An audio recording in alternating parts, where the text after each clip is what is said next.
နဲ့တူတဲ့ဟာကြီးဘာလို့စားရလဲ မလူမျိုးကြိုက်ငပိကိုညောင်းပုတ်ထဲကရွှွတ်နဲ့တူတယ်လို့ပြောပြီးလုံးဝမစားဘူးဆိုတဲ့တရုတ်ဆောင်မော်ကွန်းတစ်မြန်မာလူမျိုးအများစုရဲ့ထမင်းဝိုင်းမှာမပါမဖြစ်ငပိရီချိုကိုမော်ကွန်းတစ်ကတော့နန်လို့ဆိုပြီးလုံးဝကိုမစားဘူးလို့ဆိုပါတယ်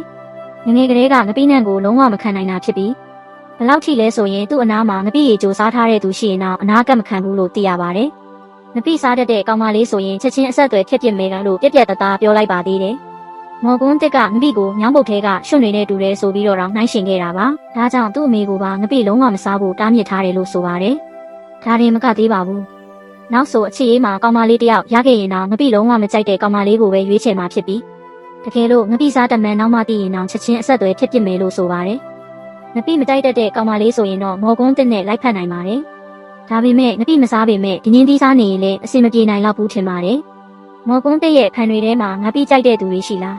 ခမင်းမှာဝင်မှန်းခဲ့ကြအောင်နော်မော်ကွန်းတစ်လိုမျိုးငပိလုံးဝမစားတဲ့သူတွေရှိရင်လည်းပြောပေးခဲ့ပါဦးနော်